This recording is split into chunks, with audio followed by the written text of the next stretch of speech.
రాజులకు రాజు ప్రభులో ప్రభు అయిన యేసుక్రీస్తు నామమున మీకు శుభములు. ఈరోజు దేవుడు మనకు అనుగ్రహించిన వాక్య ధ్యానము ప్రవక్త అయిన నెహెమ్యా గ్రంథము 5వ అధ్యాయము 19వ వచనము. నా దేవా, ఈ జనులకు నేను చేసిన సకలమైన ఉపకారములను బట్టి నాకు మేలు కలుగునట్లుగా నన్ను దృష్టించుము.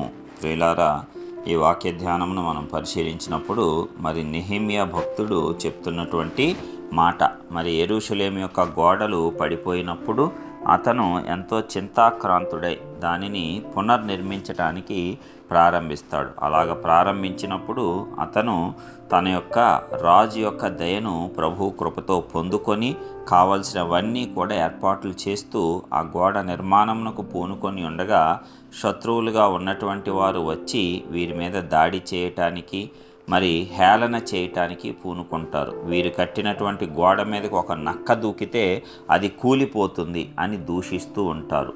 అప్పుడు జనులు భయపడకుండా ఉండటానికి నెహెమ్యా వారితో మాట్లాడతాడు.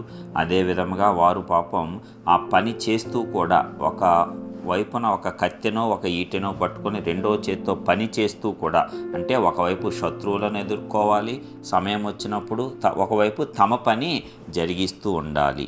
ఇట్లాగా వారిని ధైర్యపరుస్తూ ప్రార్థిస్తూ అలాగే వారికి కావలసినవన్నీ కూడా ఇస్తూ తను త్యాగము చేసి తనకు రావలసినవి కూడా తను తీసుకోకుండా ప్రజల వద్ద సమస్తము కూడా ప్రజలకు విడిచిపెట్టేసినటువంటి వ్యక్తిగా నెహెమ్యాను మనము చూడవచ్చు.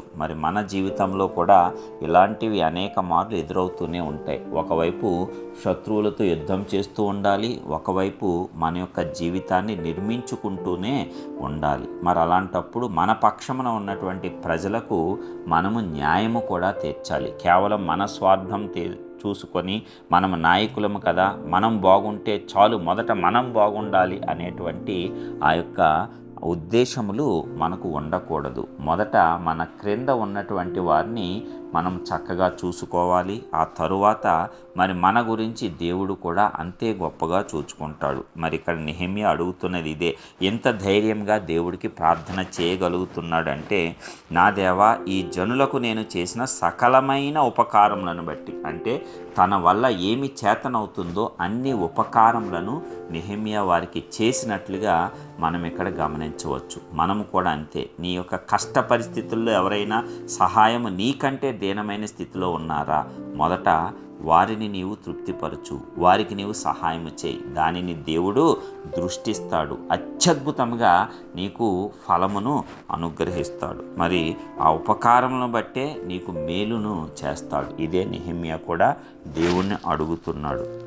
అయ్యా, ఇక్కడున్న ఈ జనులకు మామూలుగా అయితే వీరు నాకు సమస్తము చెల్లించాలి, అయితే ఏమీ చెల్లించని అవసరం లేకుండా వారి దగ్గర నేను ఏమీ తీసుకోలేదు కదా, నా యొక్క న్యాయ ప్రవర్తన నీవు దృష్టించు. ఈ ప్రజలకు చేసినటువంటి సకలమైన ఉపకారములను బట్టి నాకు మేలు చేయి, నన్ను ఒక్కసారి చూడయ్యా నేను చేసిన కార్యములని నెహెమ్యా భక్తుడు ప్రార్థిస్తున్నాడు.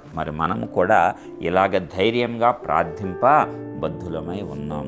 ఎందుకంటే దేవుడు సమస్తమును చూస్తున్నాడని మనకు తెలుసు. కాబట్టి సమస్త విషయాలలో కూడా మనము దేవుణ్ణి ఈ రీతిగా అర్థం చేసుకొని ధైర్యంగా ఆయన ఎదుట నిలవబడేటువంటి శక్తిని పొందుకోవాలి.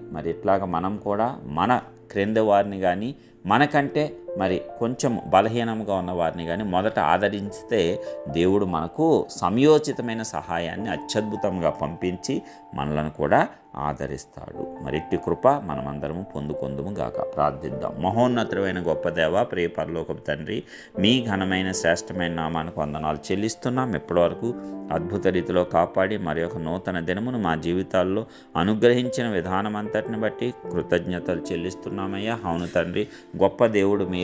ఆయన ఈ యొక్క భక్తుడిగా జీవితం ద్వారా మాతో మాట్లాడినందుకు వందనాలు. అవునయ్యా, ఎన్ని కష్టాలు ఉన్నా, శత్రువుల పోరాటం ఉన్నా, ఒకవైపు శత్రువులతో పోరాడుతూ ఒకవైపు నాయన నీ యొక్క పని కొనసాగిస్తూ అలాగే తన క్రింద ఉన్న వారికి యొక్క అవసరాలన్నీ తీర్చి తనకు రావాల్సినవి కూడా వదులుకొని అవి వారి మేలు నిమిత్తమే వదిలిపెట్టిన నెహెమ్యా లాంటి నాయన హృదయాన్ని, మనశ్శాక్షిని ఈ దినమున మాకు కూడా అనుగ్రహించండి. నీ నుంచి పొందే గొప్ప ఆశీర్వాదాలు, మేలులు మేమందరం పొందుకునేటట్లు గొప్ప కృప చూపించి నడిపించండి. మహిమ, ఘనత, ప్రభావాలు ఆరోపిస్తూ యేసు నామమున ప్రార్థించి పొందుచున్నాము తండ్రి. ఆమేన్.